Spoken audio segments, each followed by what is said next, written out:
Bienvenue sur le podcast de Redaxylve qui réalise le portrait sonore des associations, collectivités ou entreprises du territoire basco-landais, mais pas que, disponible sur toute votre plateforme d'écoute préférée. Je suis Katia Krabbe, la fondatrice de Redaxylve.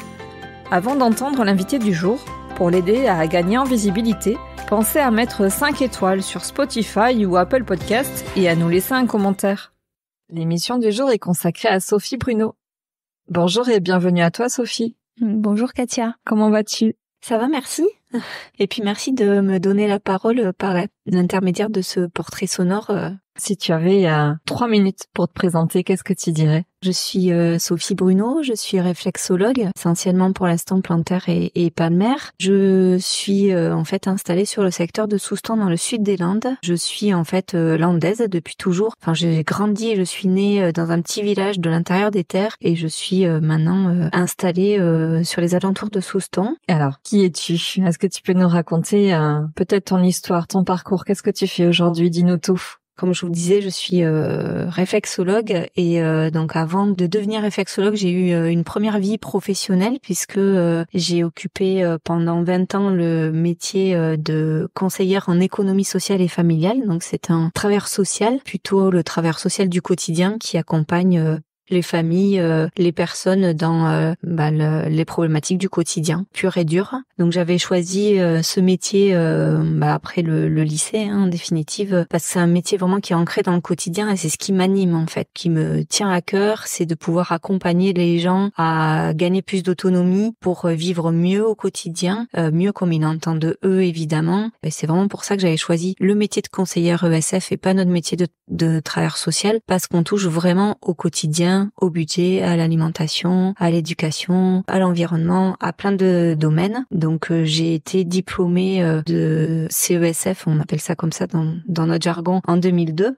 J'ai travaillé, on va dire à part égale à peu près 10 ans dans le champ du travail social, notamment en gérontologie, dans le cas du maintien à domicile, notamment en milieu rural, et aussi en gériatrie. Et puis j'ai travaillé aussi 10 ans dans le champ en fait de l'éducation et de la promotion de la santé, où j'ai pu faire énormément de choses, beaucoup d'accompagnement de ce qu'on appelle les acteurs relais, ça peut être les parents, ça peut être les enseignants, ça peut être toutes les personnes qui vont accompagner d'autres personnes. Donc j'ai travaillé beaucoup avec eux sur des sujets de santé qui permettent ensuite d'amener les populations qu'ils accompagnent à plus d'autonomie sur ces sujets de santé et surtout à faire des choix éclairés par rapport à ça. Donc j'ai travaillé sur des sujets de tous les jours, l'estime de soi, les compétences psychosociales, l'alimentation, l'activité physique, etc., etc. Beaucoup sur ces registres-là, sur la santé environnementale aussi, en petite enfance notamment,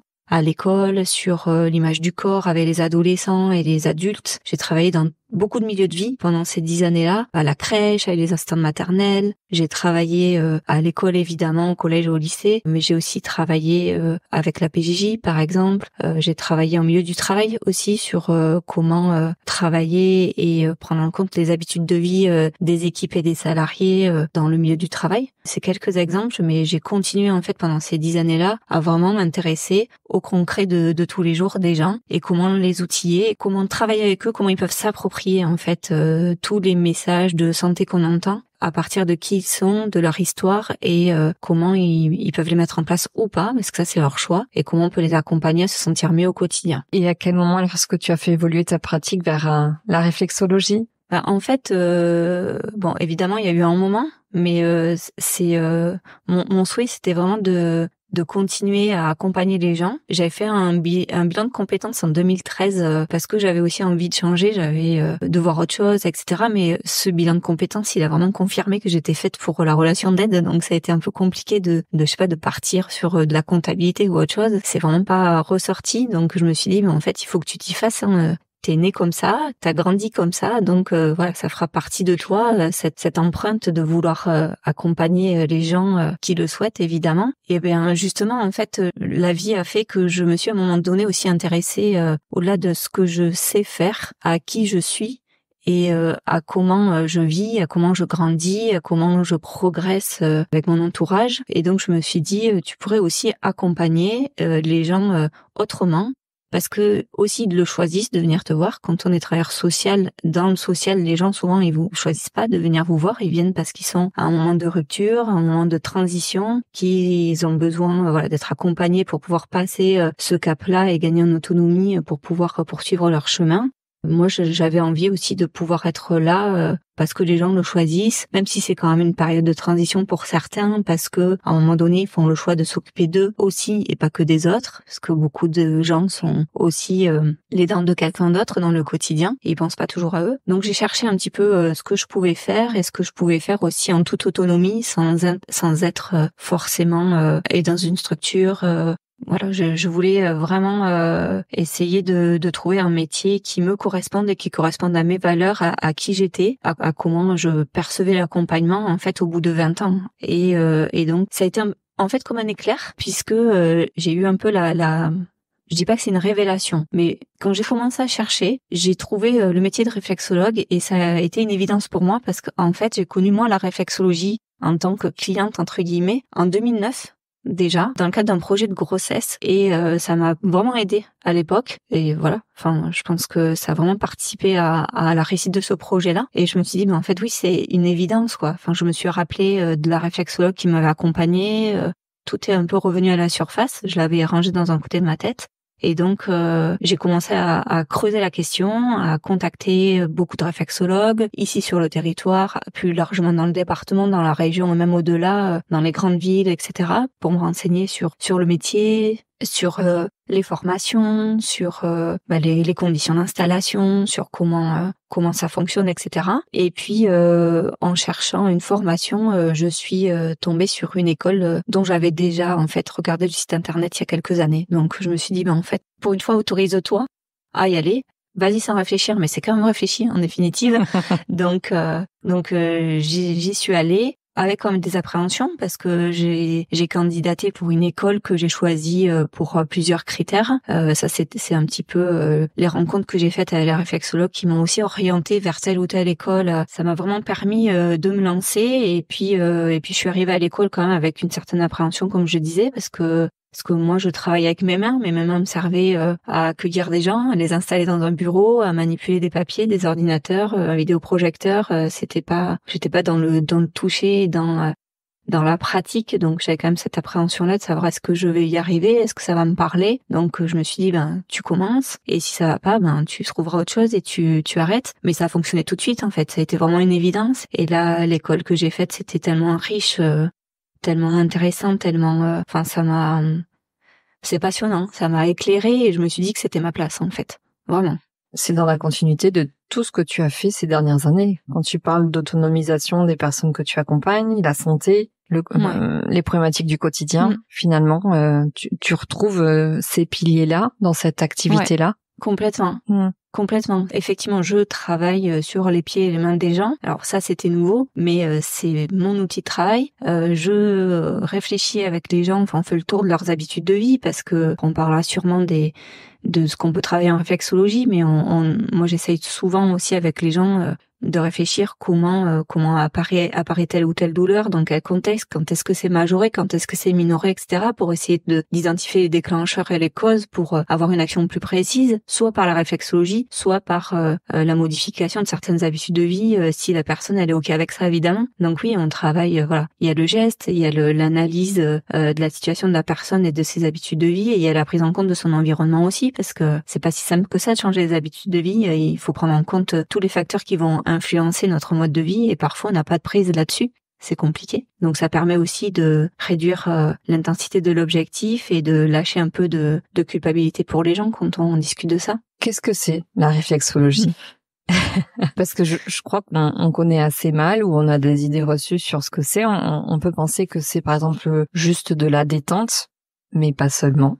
Oui, effectivement, c'est le premier objectif, c'est d'amener du relâchement au corps et à l'esprit. C'est de la détente, mais par le biais des manipulations que l'on peut faire, c'est ce que ça amène en premier. Mais en fait, pas seulement, parce que l'objectif d'amener on amène cette détente-là et le relâchement musculaire du corps pour pouvoir optimiser le travail que l'on fait ensuite sur les différentes zones réflexes que l'on va travailler sur le pied et ou la main en ce qui me concerne moi, mais le fait que la personne soit détendue, ça favorise aussi cette activité réflexe pour pouvoir travailler plus en profondeur sur l'équilibre de tous les systèmes du corps. Après, la définition de la réflexologie, on la trouve facilement. Voilà, vous pouvez aller sur le site de la Fédération française des réflexologues, tout est très bien expliqué. Mais c'est en fait une technique naturelle qui s'appuie sur le principe que notre corps, les organes, les glandes, les muscles, les os, etc., tout est cartographié, si on parle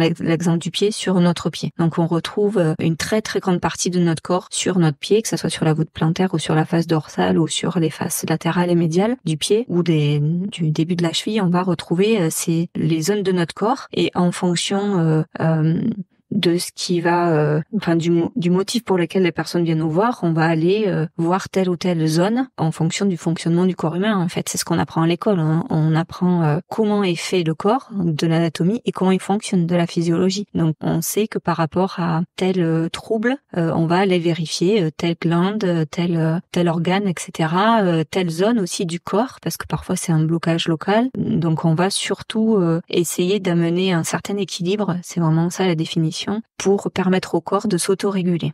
En fait, notre corps, il est en équilibre en permanence, et on dit souvent qu'il y a 3 grands systèmes qui lui permettent de s'autoréguler et de rester à l'équilibre. On appelle ça des systèmes d'adaptation. C'est le système nerveux, le système immunitaire et le système endocrinien, les hormones, qui permet à notre corps de s'adapter à ce dont il doit faire face tous les jours. En fait, un virus, un déséquilibre quelconque, une émotion forte, une situation de stress, tout un tas de choses, voilà, qui peuvent être perturbées par notre vie de tous les jours. Donc la réflexologie, ça permet d'aller voir tous ces systèmes-là sur un écran qui est, en ce qui me concerne, le pied ou la main, et d'aller voir quelles sont les zones qui sont perturbées. Et quand on détecte ces zones-là, en travaillant d'une manière particulière, avec des petites pressions rythmées, si on peut le dire ça comme ça, on arrive à faire passer le message réflexe, à le faire remonter jusqu'au cerveau, pour que le cerveau puisse aller voir ensuite dans le corps qu'est-ce qui est déséquilibré et qui régule les choses, ou pas. Donc en fait, c'est pas le réflexologue qui est maître de ce qui va se passer et de la réponse. Le réflexologue, il est maître de la pratique et d'aller voir un petit peu ce qui d'identifier ce qui va dysfonctionner sur le plan physiologique et émotionnel. Et ensuite, c'est, je dirais même pas la personne, c'est son cerveau qui va décider ou pas d'amener des rectifications. Sur des tracas qui sont récents, ça peut agir très rapidement. Sur d'autres qui sont installés depuis longtemps, il faut que le travail soit plus longtemps. Donc souvent, il faut plusieurs séances. Voilà. Après, on dit aussi, la réflexologue que vous pouvez aller voir vous dira qu'au bout de 3, maximum 4 séances, s'il y a rien qui bouge par rapport au trouble ou par rapport à autre chose, c'est que la pratique vous convient pas et qu'il faut trouver une autre pratique. Pour quelle problématique est-ce qu'on peut venir te voir? Alors, je sais pas si c'est des problématiques. Moi, ou des besoins peut-être davantage. Ouais. Moi, j'aime bien dire que la réflexologie, elle va soulager les maux du quotidien. En tout cas, je pose toujours la question aux gens: qu'est-ce qui vous gêne, en fait?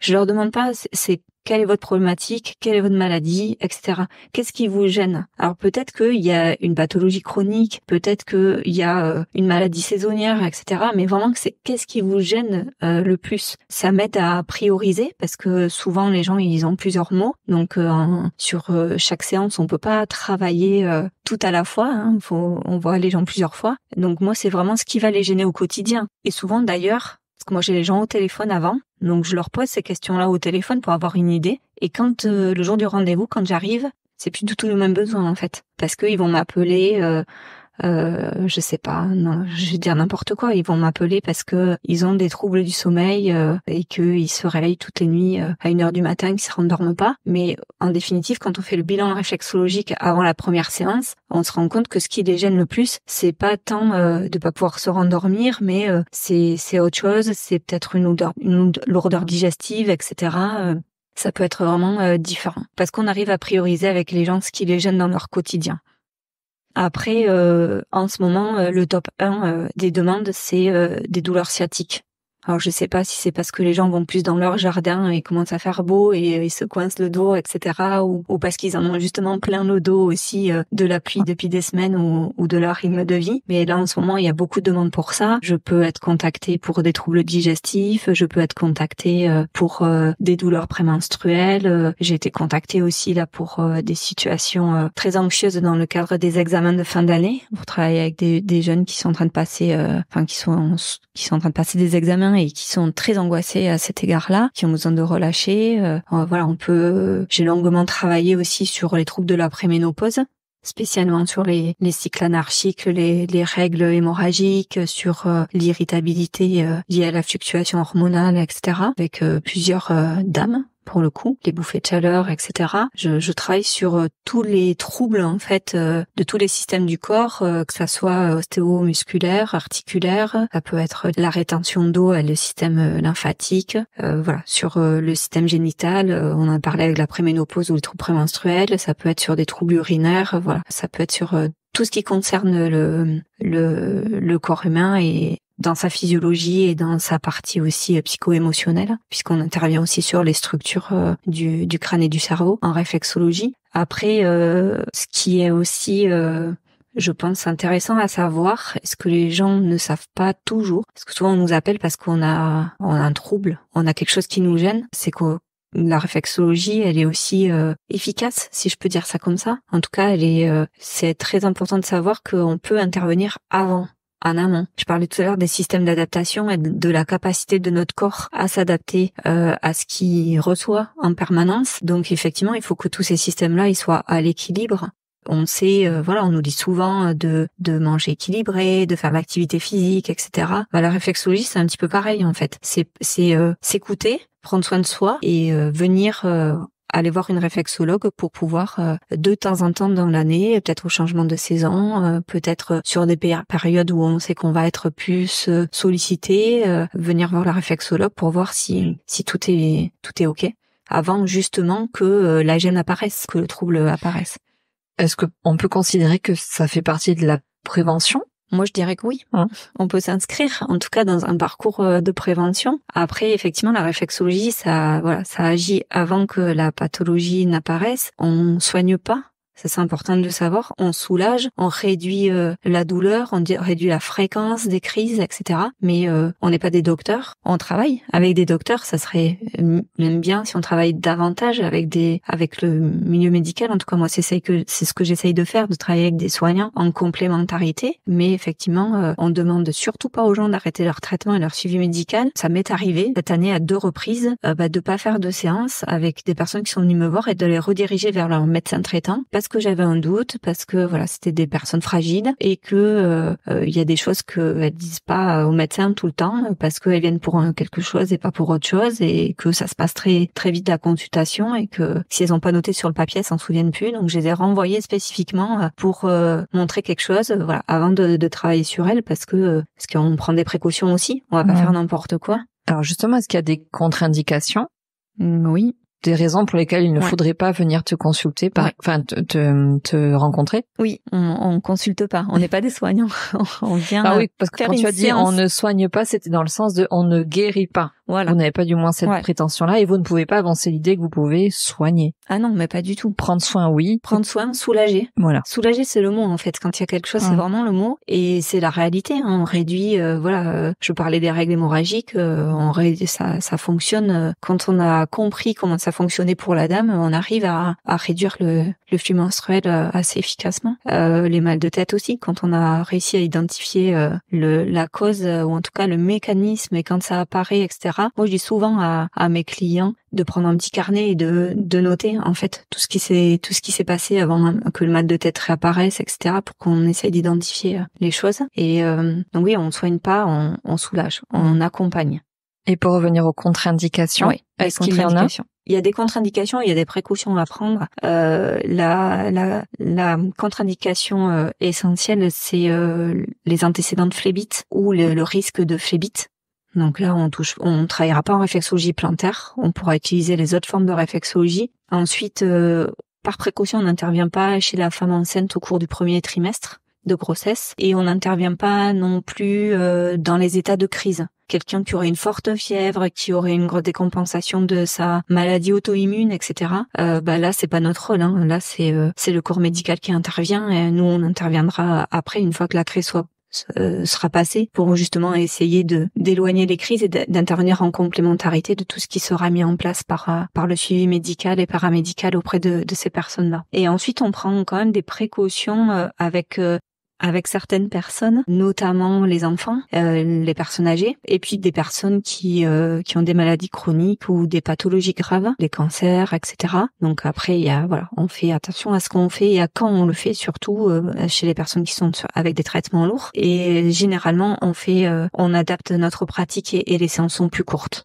Je sais que tu es aussi formée à la cohérence cardiaque. Est-ce que tu peux nous en dire un peu plus? Comment est-ce que tu articules ta pratique? Alors déjà, je peux dire que je suis effectivement aussi praticienne en cohérence cardiaque depuis peu de temps, depuis quelques mois, mais c'est une pratique que je suis allée chercher pour répondre à une limite que j'ai rencontrée dans ma pratique de réflexologue aussi. En fait, je me suis rendu compte que c'est quand même enfoncer une porte ouverte, mais je me suis rendu compte que la plupart des personnes qui venaient me voir, en fait, avaient des troubles fonctionnels liés au stress. Et donc, j'ai cherché comment leur donner des outils qu'ils pouvaient aussi utiliser tout seuls, en dehors des séances de réflexologie. Bon, effectivement, la réflexologie, on peut travailler soi-même sur ses pieds, sur ses mains, si on a une sensibilisation à ça, mais c'est pas suffisant parce qu'il faut connaître vraiment tout le fonctionnement du corps et c'est complexe. Donc, j'ai cherché un outil qui pouvait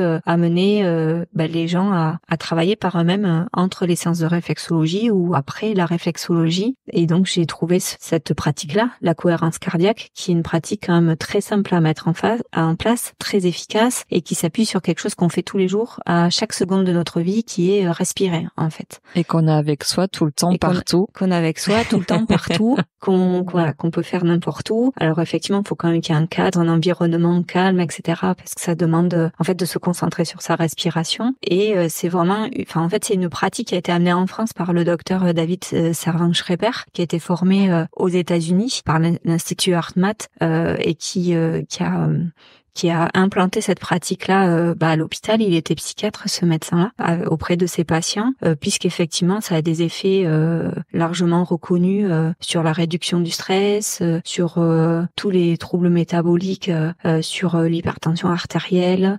Ça permet de travailler les troubles du sommeil, les troubles digestifs, la gestion de la douleur aussi. Enfin, c'est quand même très vaste. Et ça permet aussi de se préparer à vivre des situations ou des événements particulièrement stressants, angoissants. Et ça permet aussi de récupérer après une situation de stress, parce que ce qu'on sait pas, c'est que le stress, quand on le vit, la situation stressante, ça nous, on n'est pas bien, quoi. On a la boule au ventre, on a la bouche sèche, etc. Enfin, c'est le système nerveux sympathique qui travaille à bloc, donc ça bloque certaines choses, et puis après tout se relâche. Et justement, quand ça se relâche, il faut aussi pouvoir ramener le corps à l'équilibre. On est toujours sur cet équilibre, sur cette autorégulation, donc il faut aussi pratiquer après les événements stressants. Et d'ailleurs, la cohérence cardiaque, elle est largement pratiquée dans le milieu du sport. Les archers au JO de Pékin en 2008, ils l'ont utilisé après la compétition, avant en guise de préparation, après en guise de récupération. C'est utilisé dans l'armée. Les pilotes de chasse utilisent la technique. C'est utilisé, très certainement dans d'autres milieux de la défense dont on connaît pas les secrets, pour justement arriver à garder son calme et arriver à récupérer ou à revenir au calme après une situation particulièrement stressante. Et peut-être c'est utilisé par les hommes politiques aussi. Je sais pas. Avant, après un meeting, après une élection. Voilà. Ça peut être une idée. C'est une technique particulière de respiration. C'est ça. Ouais. En fait, c'est une technique de respiration consciente, parce qu'on va se concentrer sur sa respiration, qui s'appuie sur une respiration rythmée et qui permet de synchroniser notre respiration à notre cœur, au battement de notre cœur, et aussi à notre cerveau, de manière à activer et à réguler notre système nerveux autonome, qui est lui, en fait, le système nerveux de l'adaptation. Celui qui va nous permettre d'accélérer, celui qui va nous permettre de nous calmer. Et souvent, dans nos vies de tous les jours, on est plutôt dans une boucle où on est très actif, très soumis à des pressions, très soumis à notre environnement, comme j'ai dit tout à l'heure en réflexologie, c'est la même chose. Donc ça va permettre d'activer aussi et de ramener à l'équilibre le système nerveux autonome pour que ça n'ait pas d'impact sur notre physiologie, sur notre corps, sur nos systèmes. Ça amène aussi, ça permet aussi de travailler sur la régulation émotionnelle. Ça peut permettre de travailler sur une certaine stabilité émotionnelle. Alors, comme la réflexologie, c'est pas une baguette magique et je suis pas l'effet clochette. Voilà, ça c'est important de le dire aussi parce que ça dépend aussi beaucoup de la personne, parce que c'est simple. On va s'appuyer sur notre respiration et sur ce qu'on appelle la variabilité de la fréquence cardiaque, qui est aussi l'indicateur qui nous permet de savoir si on protège ou pas notre physiologie. Enfin après c'est complexe, hein. On pourra en parler une autre fois de tout ça, mais ça permet vraiment de pouvoir utiliser un outil simple, efficace, rapide, avec la seule contrainte, le fait de le faire tous les jours et 3 fois par jour toute l'année, comme le dit un autre médecin qui est connu et qui pratique et qui forme à cette pratique-là, qui s'appelle David O'Hare, qui est quelqu'un qui a travaillé avec le docteur Servan Schreiber aussi et qui a été aussi formé par le même institut. Donc ça, c'est la seule contrainte, c'est l'assiduité en fait. C'est comme manger 5 fruits et légumes par jour, c'est assiduité. Sauf que c'est plus simple de respirer. Parce qu'on n'a pas besoin de cuisiner, on n'a pas besoin de faire les courses. Oui, mais tu disais tout à l'heure de respirer en conscience. Oui. Tu parlais de se concentrer sur sa respiration. Oui. En tout cas, c'est de porter attention à comment on respire. Oui. Parce que parfois, on se rend pas compte, on est en apnée. Oui. On respire de manière très haute. Enfin, on respire pas correctement. Donc, c'est peut-être aussi réapprendre à respirer. Réapprendre à respirer. Et puis, c'est un apprentissage. Alors, il y a des guides respiratoires. Il y a des choses qui existent pour nous aider à nous concentrer sur notre respiration. Mais quand on pratique tous les jours pendant plusieurs mois, on arrive à se passer de ces guides respiratoires. Ça devient quelque chose d'automatisé. On n'a plus besoin d'y penser pour pouvoir le faire.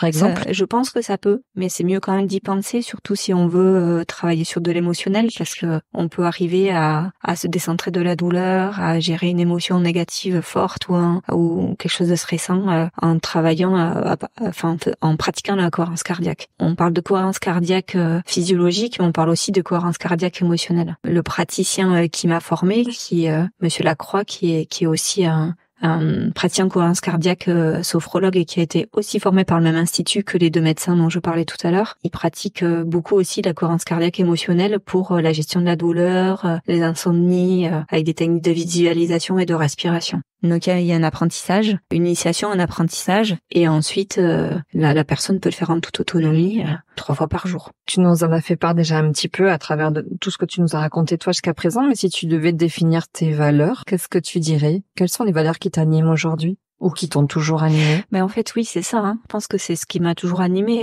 Moi, ce qui m'anime, c'est accompagner les gens dans ce qui va les troubler au quotidien, en fait. De les accompagner à lever ces barrières-là, de trouver un peu plus de sérénité, de trouver un peu plus d'apaisement dans la douleur, dans les troubles, de prévenir tout ça aussi. Et ce que je trouve important, moi, je trouve ça super passionnant, et c'est mon cursus de formation en réflexologie et tout le cursus de formation que j'ai eu avant aussi qui m'a appris ça. Mais le fonctionnement du corps humain, c'est quand même du délire en fait. On sait pas comment fonctionne notre corps en fait. On sait ce qu'on a appris en biologie en cours de 3e, mais au-delà de ça, c'est quand même une machine extraordinaire. Oui, j'allais dire c'est une vraie machinerie. Mais ouais. Et en fait, ça prend sens quoi. Il y a tout. Les gens, quand on explique, encore, je suis pas médecin, donc j'ai un niveau, j'allais dire un petit niveau d'anatomie. Ça fait quand même sacrément de temps que j'en avale de l'anatomie, de la physiologie, mais pas au niveau médical. Mais c'est quand même impressionnant cette machine-là, comment elle fonctionne.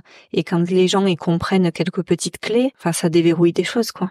Est-ce que c'est ça qui te plaît dans ton activité, d'arriver à justement à comprendre, au-delà de l'accompagnement, mais à comprendre aussi comment notre corps fonctionne, notre corps physique, émotionnel? Ouais, je fais que ça. Je cherche, je lis, je fouille, j'essaye de comprendre, je me forme. J'ai pas arrêté depuis que j'ai commencé. Je réfléchis, je pose des questions.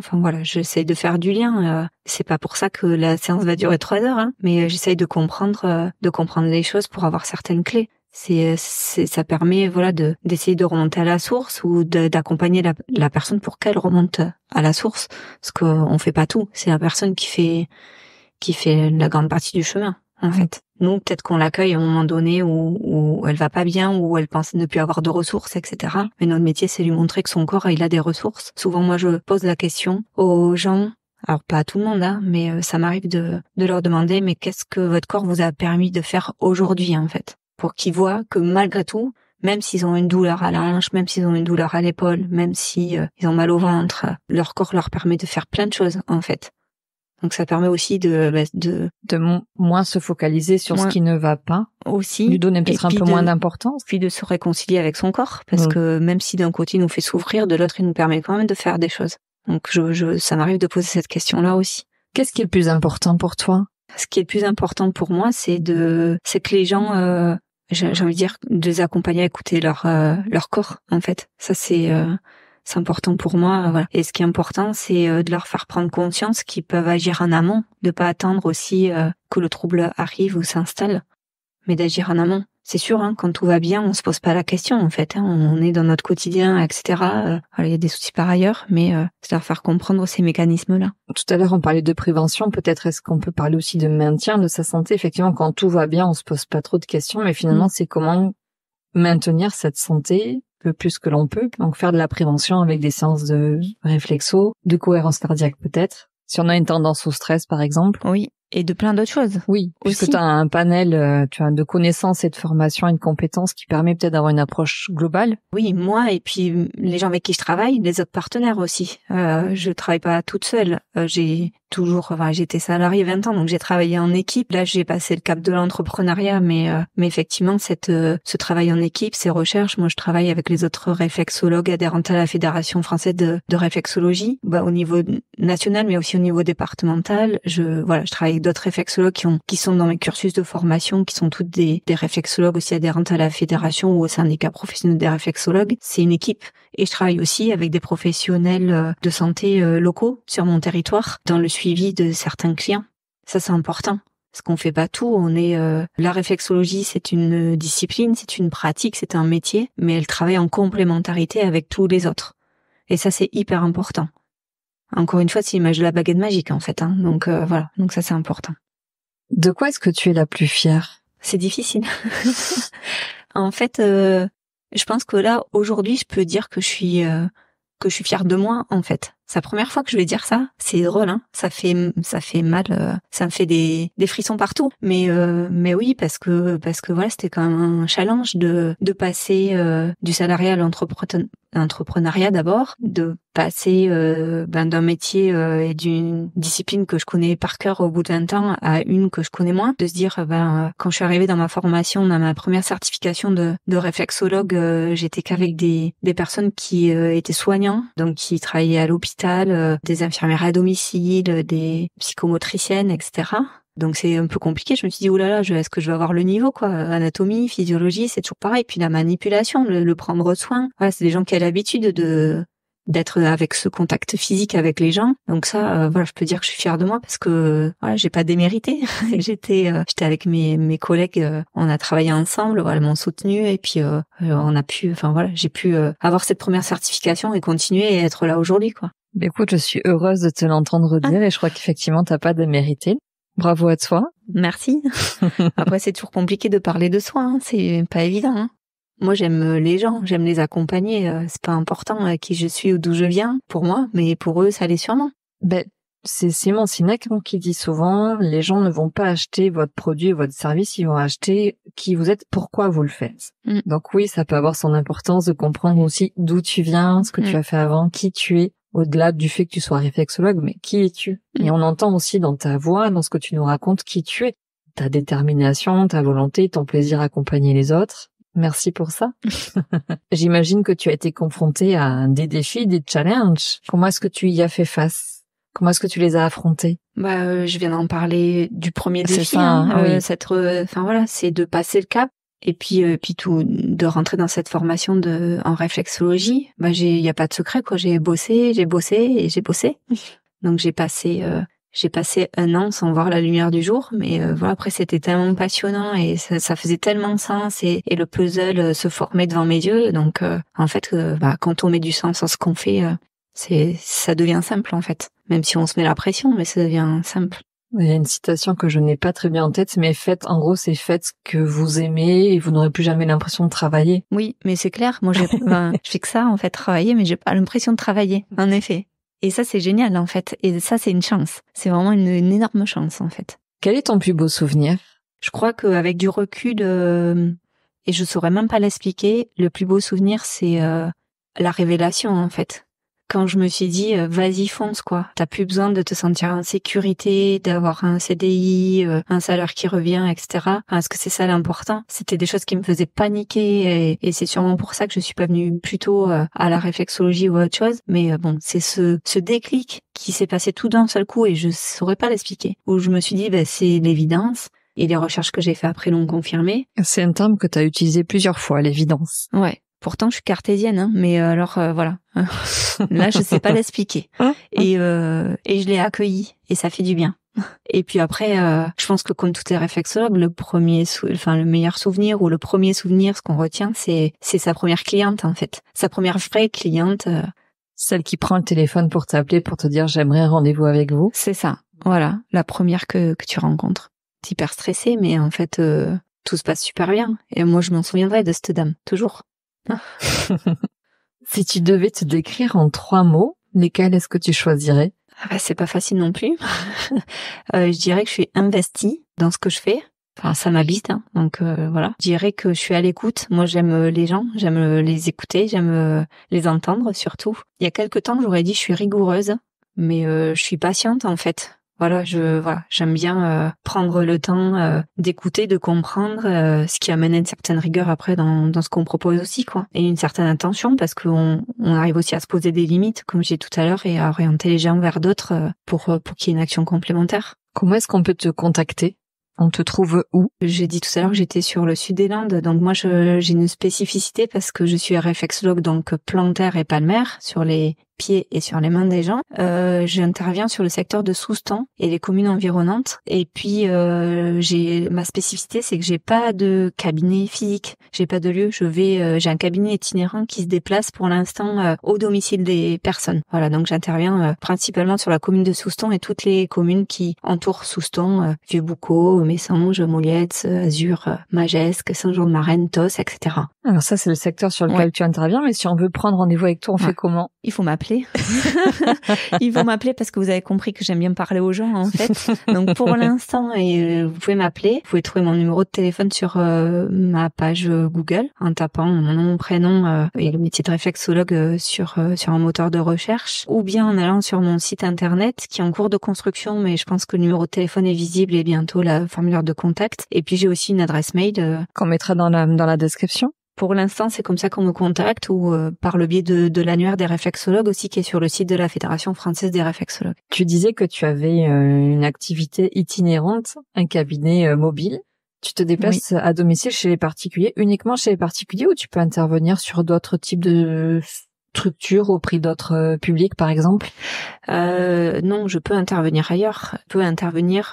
Moi, ce qui m'anime, c'est d'aller au plus près aussi des gens qui aident les autres. J'en parlais tout à l'heure un petit peu. Donc, effectivement, j'essaye aussi de proposer mes services dans les structures médico-sociales, dans les stations thermales, etc. Je peux intervenir en fait sur d'autres milieux de vie que le domicile. Là où sont les gens, là où ils vivent les gens, là où travaillent les gens, là où sont accueillis les aidants, les personnes accompagnées, etc. Donc, effectivement, on a aussi cette possibilité-là d'intervenir même dans les entreprises, auprès des salariés, dans les structures médico-sociales, ça peut être auprès des personnes qui sont accueillies là-bas, mais aussi auprès de leurs aidants naturels et professionnels, les équipes de ces établissements-là. C'est large, il n'y a pas de limite en fait, tout peut s'imaginer à partir du moment où c'est un projet commun avec la structure, ceux qui vont recevoir les séances et les praticiens. Tout peut s'imaginer. Il y a un point que je n'ai pas soulevé. Tu as parlé donc de réflexologie plantaire et palmaire. On connaît moins la réflexologie palmaire. Tu peux nous en dire 2 mots? Pourquoi travailler davantage sur la main plutôt que le pied? Pourquoi? Est-ce que ça vient en complément? Ah oui, c'est complémentaire. En fait, il y a plusieurs formes de réflexologie. Moi, je suis formée pour l'instant à la réflexologie plantaire, qu'on connaît majoritairement, et la réflexologie palmaire. Il y a aussi la réflexologie faciale, auriculaire, sur les oreilles, sur le visage et sur la tête au complet crânienne. Donc toutes ces disciplines, elles sont complémentaires. La réflexologie palmaire, souvent on la travaille quand on peut pas travailler sur les pieds. Je sais pas si j'ai dit dans les contre-indications ou si tout à l'heure, par exemple, des fois les gens ils peuvent avoir une entorse ou une blessure sur le pied, auquel cas on va pas toucher le pied et on travaille sur la main. Donc la réflexologie palmaire, c'est le même principe, hein. C'est la cartographie du corps sur la main, la paume et la face dorsale de la main. Soit on travaille par choix parce que la personne préfère ou parce que la situation s'y prête. J'ai des collègues qui interviennent en soins palliatifs et qui vont travailler plus sur les mains que sur les pieds à ce moment-là. Donc là, on est vraiment sur plutôt de la relaxation et de la détente auprès de ces personnes-là, leur apporter du mieux-être à ce moment-là. Puis on peut travailler sur les mains parce que la personne le souhaite aussi. Parce qu'il y a beaucoup de personnes qui aiment pas qu'on touche leurs pieds non plus, donc on va toucher sur les mains ou sur le visage, mais souvent c'est en complémentarité. Moi, je m'en sers, si on me le demande, je fais une séance de réflexologie palmaire, hein, c'est possible, au contraire, mais je m'en sers aussi souvent en complément pour montrer des points aux personnes en fait sur des maux qui durent pendant plusieurs jours, les mal de tête, même les insomnies, sur des douleurs articulaires, etc. On peut montrer certains points ou sur des troubles digestifs aussi que la personne peut travailler après en autonomie, puisque c'est quand même plus facile de travailler sur sa propre main que sur son propre pied. Et puis la main, c'est normalement souvent moins grand, donc c'est plus facile de retenir la localisation de certaines zones. D'accord. Mais le principe est le même en fait. Avec quel message est-ce que tu souhaites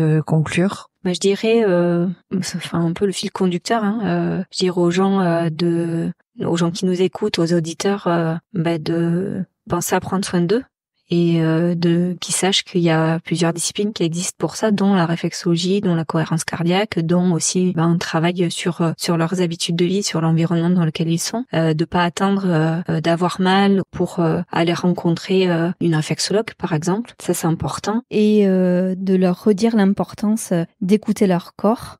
Et puis ensuite, je voulais aussi rappeler que la réflexologie ou même la pratique de la cohérence cardiaque sont des pratiques complémentaires à la santé, qu'elles ne remplacent en aucun cas un suivi médical adapté, et que le réflexologue ne pose pas de diagnostic et n'intervient dans aucune décision thérapeutique. Ça, c'est important de le redire.